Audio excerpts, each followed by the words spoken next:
नमस्कार. महाराष्ट्रातील विविध क्षेत्रातील बातम्या झटपट आपल्या मोबाईलवर पाहण्यासाठी लगेचच सबस्क्राइब करा राष्ट्रशक्ती लाईव्ह न्यूज आणि सोबत बेल आयकॉन प्रेस करायला विसरू नका. जरांगींना परवानगी मिळाली आहे. तुम्ही विरोध करायला आझाद मैदानमध्ये अर्ज दिला होता, तरी पण तुमच्या विरोधानंतर जरांगींना परवानगी मिळाली आहे. पहिली प्रतिक्रिया. कायद्याचं राज्य आहे आणि आम्ही ज्यावेळेस तक्रार दिली होती तेव्हा रूल नोटिफाईड झालेले नव्हते. आता आंदोलनाला च्या संदर्भानं मग ते कोणत्याही घटकाचं आंदोलन असो, ते कर्मचाऱ्यांचं आंदोलन असो, वंचितांचं असो किंवा अन्याय अत्याचाराच्या बाबतीतला असो, शिक्षकांचा असो, शिक्षकेतर कर्मचाऱ्यांचा असो, राज्य कर्मचाऱ्यांचा असो की जरंग्यासारख्यांचा असो, सगळ्यांसाठी एक नियमावली तयार झालेली आहे. ते रूल नोटिफाईड झालेले आहेत आणि आम्ही ज्यावेळेस अर्ज केला होता की जरंग्याला देऊ नका तेव्हा रूल नोटिफाईड झालेले नव्हते. रूल नोटिफाईड झाल्याच्या नंतर जरंग्यांनी जे आहे अर्ज केला, त्या अर्जाला संबंधित वरिष्ठ पोलीस निरीक्षकांनी जे आहे कायदेशीर दृष्ट्या रूल्सच्या आधारे, म्हणजे सांगायचं म्हणजे तर 9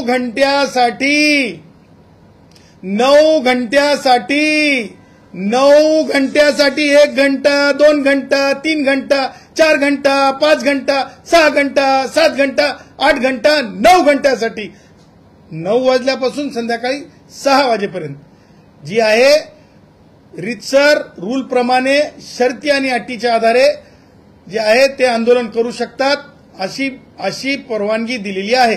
आता ते शर्ती आणि अटीमध्ये तिथं काय बस्तान मांडून रात्रीची झोप काढता येत नाही, हा कायदा आहे. त्याच्यानंतर तिथं जे आहे तुम्हाला म्हणजे जेवणाची सामुग्री तिथं शिजवता येत नाही, हा कायदा आहे. त्याच्यानंतर तिथे तुम्हाला संख्या आहे 5,000 3,000 जे काय असेल ते, कारण तुम्हाला सांगतो तिथं अगोदरही दुसऱ्या काही संघटनांचे लोक आंदोलन करत आहेत, जसं की पोलीस भरतीचे बेरोजगार मुलं आंदोलन करत आहेत. त्या मुलांनी सुद्धा मला फोन केला. ते म्हणे की सर आम्ही 20 लोक उपोषण करतोय, हे माणूस येऊन आमच्यावर आमच्या टेंटच्या बाबतीत काही त्रास होऊ नये म्हणून आम्ही पोलिसांना सांगितलं. सांगायचं तात्पर्य स्पष्टपणे शर्ती अटींचं उल्लंघन का करता येणार नाही जरंग्याला, का करता येणार नाही त्याचं कारण माननीय उच्च न्यायालयाच्या मुख्य न्यायमूर्तींच्या पीठाने स्पष्टपणे जे निर्देश दिलेले आहेत, या नोटिफाईड झालेल्या रूल्सच्या अनुषंगाने या रूलच्या विरुद्ध जाऊन जरंग्याला काहीही करता येणार नाही. आणि मी तुम्हाला सांगतो ह्याच कारणानं जरंग्या वारंवार जो आता व्यक्त होत आहे की नाही आम्हाला एका दिवसाचा नाही, आम्हाला म्हणजे दिवस म्हणत आहे, दिवस नाही दिलेले जरंगे, एक दिवस सुद्धा पूर्ण नाही आहे. कायद्यामध्ये फक्त 9 वाजल्यापासून 6 वाजेपर्यंत संध्याकाळी आहे. सकाळी 9 ते संध्याकाळी 6 पूर्ण दिवस होत नाही. दिवस किती वाजता पहाट होते आणि संध्याकाळ किती वाजता होते? दिवस म्हणजे 24 घंट्याचा असतो. आणि सांगायचं तात्पर्य एका दिवसाला आपण 24 तास मोजतो, त्यापैकी 9 घंटे फक्त जरंग्याला आंदोलनाचे दिलेले आहेत. आणि म्हणून जरंग्यांनी कोणत्याही परिस्थितीत कायद्याचा भंग होऊ नये आणि भंग करण्याची भाषा जरंगे करत आहे. म्हणून मी आझाद मैदानातील वरिष्ठ पोलीस निरीक्षकांना आपल्या माध्यमांमध्ये आलेल्या वृत्ताच्या आधारे, माध्यमांमध्ये आलेल्या व्हिडिओच्या आधारे मी विनंती करत आहे की तो परत तीच भाषा बोलत आहे की आम्ही आझाद मैदानात गेल्याच्या नंतर मी आमरण उपोषण करणार, उठणार नाही, अशा प्रकारची भाषा जरंगे करत आहे. जे उच्च न्यायालयाच्या निर्णयाचं, उच्च न्यायालयाने दिलेल्या डायरेक्शनचं सरळ जे अवमान आहे, त्याचबरोबर स्टॅट्युटरी कंटेम्प्ट सुद्धा आहे. म्हणजे एखादा कायदा माननीय राज्यपाल महोदयांनी स्वाक्षरीत करून लागू केल्याच्या नंतर त्या कायद्याचा भंग खुलेआम करू अशी भावना व्यक्त करणे किंवा तशा प्रकारच्या कृती सामोरं जाणे किंवा म्हणणे की इथे थांबा, तिकडे थांबा, 1 किलोमीटर थांबा आणि काहीतरी अघटित घडवण्याचा परत डोक्यात काही प्लॅन आहे का, हे सुद्धा वरिष्ठ पोलीस निरीक्षक आझाद मैदान यांनी लक्षात घ्यावं. कारण लक्षात ठेवा, हाच तो माणूस आहे. उद्या जर झाकीर नाईक सारखं जर आझाद मैदानात काही घडलं तर हाच तो माणूस जिम्मेदार पकडावा. कारण अंतरवाली सराटीमध्ये हाच तो माणूस जिम्मेदार होता आणि वारंवार असे गैरकृत्य करण्याची भानगड हिंसक आंदोलन करण्याची सवयच्या माणसाला लागलेली आहे की काय, असा मोठा या माणसाला अटक झाल्याच्या नंतरच जे आहे रितसर चौकशीमध्ये जे आहे ह्या प्रकरणाच्या बाबतीत सखोल अभ्यास होऊ शकेल आणि सखोल जे आहे या निमित्तानं काय याचा रोल आहे हे निष्पन्न होऊ शकेल. त्याच पुढे जाऊन मला तुम्हाला सांगायचंय की हे आंदोलन जरंगेचं आहे की एक आंदोलन राष्ट्रवादी काँग्रेसचे वयोवृद्ध पुढारी शरद पवार यांच्या पक्षाचं आहे. ह्याचं उत्तर शरद पवारांनी द्यावं असं देखील मी शरद पवारांना आव्हान करतो. शरद पवार, तुम्ही ज्या प्रकारे म्हणजे मंडल यात्रा तुम्ही काढून दाखवली, तुमचे प्रवक्ते मोठे मोठे भाषणं करतायत की खऱ्या ओबीसींना तिकीट मिळाले पाहिजे. मग ही जी तुमची माणसं आहेत, तुमच्या पक्षामध्ये जातीवाद आहे का? कारण शरद पवार तुमच्या पक्षातले तुमचे प्रवक्त्यांची भाषणं माझ्याकडे आहेत, ते म्हणतात की खऱ्या ओबीसींनाच तिकीट मिळाली पाहिजेत. मग आणखीन तुमच्या पक्षातलेच मराठा समाजाचे मी नावं घेतो, ते नावं बघा. जे पुढारी आहेत त्याच्यामध्ये काही बहुजनही असतील, परंतु जे पुढारी आहेत त्यांची नावं घेतो. मला सांगा, बजरंग सोनवणे हे खासदार आहेत, हे कोणत्या पक्षाचे आहेत? तुम्हा पत्रकारांना माहित आहे, शरद पवार गटाचेच आहेत ना. त्यानंतर मला सांगा, राजेश भैया टोपे, बघा अन्नदान करणं योग्य आहे, परंतु सांगून करा ना की अन्न दिलं पाहिजे, नाश्ता दिला पाहिजे. आमचं म्हणणं नाही की तुम्ही कुणाला चारावं कुणाला नाही चारावं, पण डंके की चोट पे बोलो राजेश भैया, बोलो राजेश भैया, बोलो राजेश भैया. त्याचबरोबर मला हे म्हणायचं आहे, रोहित पवारांची टीम, मीडिया टीम काय काम करतीये, रोहित पवारांची मीडिया टीम काय काम करतीये. त्याचबरोबर तुम्हाला सांगतो, जे क्षीरसागर आहेत, संदीप क्षीरसागर, ह्यांच्या भेटीचं औचित्य काय, ह्यांच्या भेटीचं औचित्य काय, ह्या सगळ्या गोष्टी लक्षात घेता जे जरंगेसोबत लोक चालत आहेत किंवा गाड्यांमध्ये आहेत, या गाड्या ज्या आहेत, माझं म्हणणं आहे की हे जरंगेसोबतचं जे आहे, मी तुम्हाला पूर्वी म्हणत होतो, हे पॉलिटिकल अजेंडा सोबत पॉलिटिकली चालवलेली ही रॅली आहे. आणि मला हे म्हणायचंय की ही रॅलीचं जे भविष्य आहे, या रॅलीचं जे अंत आहे, माझं हे म्हणणं आहे की या रॅलीचा अंत हिंसक जर झाला, या रॅलीचा अंत जर हिंसक झाला तर ह्या सर्वस्वी जबाबदार जरंगे असेल. त्यासोबतच ही जेवढ्या लोकांची मी नावं घेतली, ती नावं सुद्धा त्यामध्ये तितकेच त्यांच्या पात्रतेनुसार पात्र असतील, हे सुद्धा मला डंके की चोट पे सांगायचंय. त्या पुढे जाऊन मला हे बोलायचंय की जरंगेच्या मागणीच्या बाबतीमध्ये सद्विवेक बुद्धी असलेलं कोणी सुद्धा जरंगेच्या बाजूने बोलायला तयार नाही, परंतु आतड्यातल्या कातड्याचं राजकारण करणारे, ज्या प्रकारे जरंगेनं काल परत मुख्यमंत्री महोदयांचा अपमान केला, अगोदर महिलांचा अपमान केला, त्याच्या अगोदर लोकांच्या आया बहिणी काढल्या, तुम्हा माध्यमांच्या लक्षात आलं नाही. काल जरंगे बोलताना काय बोलला? जरंगे बोलला कोणत्या रक्ताचे आहेत, कोणत्या रक्ताचे आहेत, मला सांगा कोणत्या रक्ताचे आहेत. अशा प्रकारचं अपमानास्पद बोलणं, महिलांच्या बाबतीत अपमानास्पद बोलणं, याच्यावर आता तरी मी गुणरत्न, माझी ताई संसद रत्न आहे, सुप्रिया ताई संसद रत्न आहे ती, आणि मी गुणरत्न. ताई, तुमचा भाऊ गुणरत्न मागणी करत आहे, तुम्ही या वक्तव्यांचा निषेध करणार आहेत की नाही? शरद पवार गट निषेध करणार आहे की नाही? आणि म्हणून जरंगे डरता भी बहुत आहे. जरंगेच्या कथनी आणि करणीमध्ये खूप फरक आहे. मी म्हणेल एक डायलॉग जरंगेच्या या मुंबईमध्ये येण्याबाबतीमध्ये, एक गाणं आहे, झलक दिखला जा जा जा जा जा जा जा जा जा झलक दिखला जा, अरे जा जा जा जा जा जा जा जा झलक दिखला जा. देख जरंगे, बात तो ऐसी है ना कि अनशन करना, आंदोलन करना इस भारत के संविधान की जो है डेमोक्रेसी में दिया हुआ अधिकार है. इसका मतलब ये नहीं है कि आते बराबरी अपन गैर कुछ मांग रहे हो. इसके पहले भी मांगा गया था कि एट्रोसिटी का कानून रद्द कर दो, एट्रोसिटी का कानून रद्द कर दो, एट्रोसिटी का कानून रद्द कर दो. जरंगे, हो सका क्या एट्रोसिटी का कानून रद्द? हो सका क्या एट्रोसिटी का कानून रद्द? हो सका क्या एट्रोसिटी का कानून रद्द? फिर आगे जाके बोलता हूं, जरंगे जर जरंगेच्या नियतीमध्ये खोट नाही तर जरंगे सन्माननीय माजी न्यायमूर्ती शिंदे साहेबांची जी समिती आहे त्या समितीवर वाद आहे. समिती ही संविधानिक दृष्ट्या योग्य की अयोग्य, परंतु अशा जी समिती आहे त्या समिती समोर बोलावणं आल्याच्या नंतर सुद्धा जरंगे गेला का? जरंगे म्हणतो ना की शिंदे समितीनं खूप चांगलं काम केलं.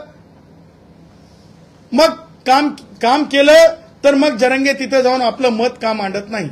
हा सगळ्यात मोठा मी प्रश्न विचारतो.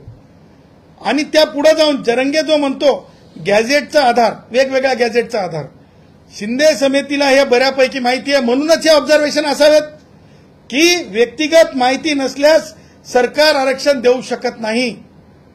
का देऊ शकत नाही हे मी तुम्हाला अगोदरही सांगितलं की माधुरी पाटील विरुद्ध कास स्क्रुटिनी कमिटी ठाणे या समितीच्या जजमेंटमध्ये सुप्रीम कोर्टाने क्लिअर केलेलं आहे की जोपर्यंत अफिनिटी टेस्ट होत नाही, जोपर्यंत विजिलन्स टेस्ट होत नाही, जोपर्यंत सगळ्या पुराव्यांची बारकाईने तपासणी होत नाही, तोपर्यंत आजोबाला जरी प्रमाणपत्र मिळालं तर नातवाला मिळू शकत नाही, बापाला मिळालं तरी लेकाला मिळू शकत नाही, जोपर्यंत ती तपासणी होत नाही. त्याच्यामुळे जरंगे तू कौन लग के गया है? ऐसा कौन है तू? क्या लग के गया है जरंगे तू? हर किसी ने, मैं ये नहीं कहूंगा कुणाला अपमान करायचा नहीं, लेकिन हर किसी ने वही बोलना चाहिए भारत के संविधान ने औकात में दिया है. हर किसी ने वही बोलना चाहिए जो भारत के संविधान ने अपनी औकात में दिया है. उसके अलावा कुछ नहीं बोलना चाहिए. कानून नहीं समझता है तो किसी से समझ लेना चाहिए, लेकिन गैर कानूनी मांग करना यह भी एक षड्यंत्र का पार्ट है. आणि म्हणून मला तुम्हाला सांगायचंय की जरंगेची जी मागणी आहे ती शिंदे समितीच्या अहवालावर सुद्धा मान्य होऊ शकत नाही. आणि ही गोष्ट प्राखर्यानं मी सांगतो की राधाकृष्ण विखे पाटील, राधाकृष्ण विखे पाटील, राधाकृष्ण विखे पाटील हे लक्षात घ्या की जर शिंदे समितीचं असं ऑब्झर्वेशन आहे तर त्या आधारावर कुणबी मराठा कुणबी सुद्धा एकत्र करता येणार नाहीत. कारण जयश्री पाटील विरुद्ध मुख्यमंत्री महाराष्ट्र राज्य या केसमध्ये माननीय सर्वोच्च न्यायालयाने 5 न्यायमूर्तींच्या पीठाच्या संदर्भानं दिलेला निकाल आहे. त्याच्यामुळे कुणबी मराठा कुणबी हे एक तत्व होऊ शकत नाही. आणि त्याचबरोबर गॅझिटरच्या आधारे माननीय न्यायमूर्ती शिंदे साहेबांच्या रिपोर्टच्या आधारे अशा प्रकारे आरक्षण देता येणार नाही. मी जसं म्हणालो झलक दिखला आजा आजा आजा आजा आजा झलक दिखला आजा. जरंगे जे कायदे वंचितांसाठी आहेत, जे कायदे आरपीआय साठी आहेत, जे कायदे भटक्या विमुक्तांसाठी आहेत, जे कायदे आमच्या कुडमुड्या दोषीं ब्राह्मणांसाठी आहेत, जे कायदे आमच्या पारधी भावांसाठी आहेत आंदोलनासाठी, तेच कायदे जरंग्याला लागू आहेत. जरंग्या त्याच्यापेक्षा मोठा नाहीये. त्याच्यामुळं जरंगेचं हे सगळं जे चाललेलं आहे, जरंगेची मागणी मान्य होऊ शकत नाही. आणि तुम्हाला त्यासोबतच सांगतो जरंगेला कायद्याचं बंधन आहे, कायद्याचा बडगा आहे, हे सुद्धा डंके की चोट पे आम्ही सांगतो. दुसरा प्रश्न असा आहे, एकंदरीतच 1 वर्षापूर्वी जरांगींनी आंदोलन केलं होतं, ते वाशीच्या वेशीवर असेल. त्या दरम्यान पुणे ते वाशीच्या दरम्यान जवळपास 5 ते 6 शिष्टमंडळ शिंदेनी पाठवलं. एकनाथ शिंदे काय पाठवले? शिष्टमंडळ म्हणजे चर्चा करण्यासाठी. हो. पण एकंदरीत मुख्यमंत्र्यांची भूमिका असं म्हणायचं का मला, एकंदरीत मुख्यमंत्र्यांनी बसकाच घेतलेला नाहीये या आंदोलनासंदर्भात? आता त्या बघा, लक्षात घ्या की 10% आरक्षणाचा वाद न्यायालयामध्ये प्रलंबित आहे. 10% मराठा भावांना आरक्षण त्यांनी दिलेलं आहे माननीय मुख्यमंत्र्यांनी किंवा ह्या सरकारनी. त्याच्यामध्ये 2 उपमुख्यमंत्री सुद्धा आहेत, एकनाथरावजी शिंदे सुद्धा आहेत आणि अजितदादा सुद्धा आहेत. मला ही म्हणजे एकनाथरावजींची सरकार होती, म्हणजे मुख्यमंत्री होते त्यावेळेस ते 10% दिलेलं आहे आरक्षण. ते आरक्षण प्रश्नांकित आहे, ते देता येत नाही. याच्या बाबतीमध्ये उच्च न्यायालयात चालू आहे, ते आरक्षणाचे इफेक्ट चालू आहेत. ही एक बाब आहे. आता दुसरी बाब, हे आरक्षण एक गोष्ट चालू असताना दुसऱ्या गोष्टीमध्ये म्हणजे कुणबी मराठा कुणबी हे एक नाहीत, हे मान्य सर्वोच्च न्यायालयाने सांगितलेलं असताना ही 2 बाब झाली. तिसरी बाब गॅझेटर. तिन्ही कोणते तुम्ही म्हणा ते काय ते निजामाच्या अवलादीचं ते सत्ता होती तिथल्या गॅझेटर, ते निजामाच्या अवलादीची सत्ता होती, ते हैदर फिदर कोण होते ते हैदराबादचे, त्या तुम्हाला सांगतो त्या आधारावर आरक्षण देता येत नाही, कारण राईटली ऑब्झर्वेशन आहे शिंदे समितीचे. मुळात शिंदे समितीलाही स्वतःलाही अधिकार नाहीत ते द्या म्हणण्याचे, आणि त्यामुळे तिन्ही सगळ्या गोष्टी लक्षात घेता प्रत्येकाला आपलं मत मांडण्याचा अधिकार आहे. येतील मैदानात बसतील, मैदानात बसून जरंगेची राजकीय हाऊस पूर्ण झाल्याच्या नंतर जरंगे जाईल नेहमीप्रमाणे.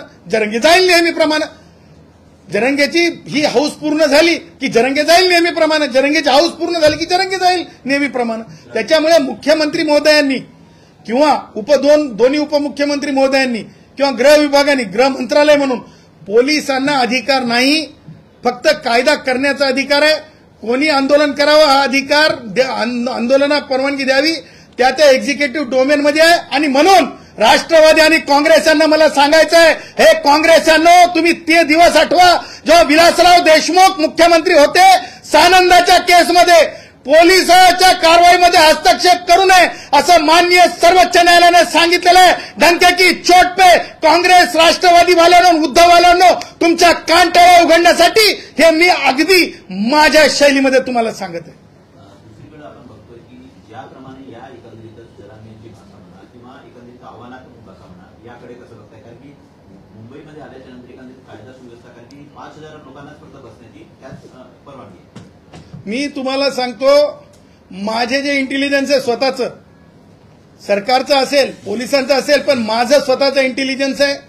काल माझ्या इंटेलिजन्सनी सांगितलेलं आहे की जरंग्याच्या सोबत मागे जर 100 लोक होते पूर्वीच्या आंदोलनाच्या वेळेस, तर यावेळेस एका रिपोर्टमध्ये माझ्याकडे फक्त 20 लोक आहेत म्हणून सांगितलं 100 पैकी, आणि दुसऱ्या रिपोर्टमध्ये मला सांगितलं की 100 पैकी 25 लोक आहेत. त्याच्यामुळं मला कुठेही जरंग्याच्या बाबतीमध्ये लोकांमध्ये सुद्धा कुतूहल आहे किंवा आणखीन काहीतरी बडेजाव आहे जरंग्याच्या बाबतीत, तसं नाही.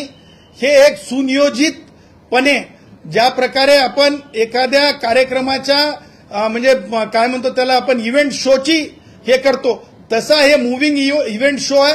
अंतरवाली सराटी ते डेस्टिनेशन अशा प्रकारचा हा इव्हेंट आहे, हा इव्हेंट शो आहे, हे स्पॉन्सर्ड शो आहे. हे याच्यामध्ये मी ह्यापूर्वी सांगितलेल्या सगळ्या गोष्टी हे कशा प्रकारे स्पॉन्सर्ड आहेत ते सुद्धा मी तुम्हाला अगदी म्हणजे क्रमवार सांगितलंय. मी माणसांची संख्या सांगू शकतो माझ्याकडल्या इंटेलिजन्सवर, माझ्याकडे एवढं इंटेलिजन्स, माझ्याकडल्या इंटेलिजन्समध्ये. अरे जरंग्या, तू कमीत कमी आझाद मैदानातलं मैदान तर भरून घे यार, कारण तुम्हाला सांगतो आझाद मैदानाचं मैदान भरवण्याची ताकद जी आहे फक्त एसटीतल्या कष्टकऱ्यांमध्ये होती. तिथं 124 कष्टकऱ्यांचं जीवाचं बलिदान होतं, तिथं मागणीला एक वास्तव होतं, आणि तुझ्या मागणीला राजकारण आहे, तुझ्या मागणीचा आत्मा राजकारण आहे. हे आझाद मैदान भरलेल्या काळातलं आणि जरंग्यामधला फरक आहे. त्यामुळं मला वाटत नाही की जरंग्या ह्याच्यापेक्षा पुढे जाऊन जरंग्याकडे काही शिल्लक आहे म्हणून. राजकीय हौस म्हणताय, नेमकं काय सांगायचं? मी सांगितलं ना, मी राजकारणी लोकांचे नावं घेऊन सांगितले, आणि मला त्या पुढे जाऊन म्हणायचंय की राहुल गांधी प्रेस घेऊन सांगा की तुमची भूमिका काय आहे. तुम्हाला हे म्हणायचंय का की एक तरफ राहुल जी देखिए कितना % रिजर्वेशन दिया गया है मराठों को और जो हाईकोर्ट में है, दूसरी तरफ तुम्हारे नेताएं बोल रहे हैं कि ओबीसी में अगर डालना है क्या वो भी क्लियर कर दे राहुल जी. लोगों में जो है किसी तरह का कंफ्यूजन मत रखे राहुल जी. आणि मला तेच सांगायचंय जे महसूल मंत्र्यांनी सांगितलं, बावनकुळे साहेबांनी, की आपले काय नाव ते नवीन खेळाडू आहेत, राजकीय खेळाडू, ते काँग्रेसचे अध्यक्ष हर्षवर्धन सपकाळ नवीन खेळाडू आहेत.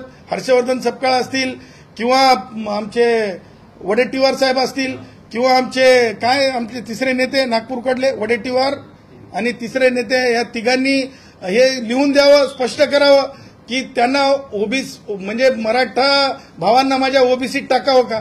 ह्या सगळ्या भुलभुलया गोष्टी आहेत, ह्या सोयीच्या राजकारणाच्या गोष्टी आहेत, आणि मला वाटतं याचा आउटकम काही निघणार नाही. प्रेमाचे शब्द हेच आहेत, भटके, विमुक्त.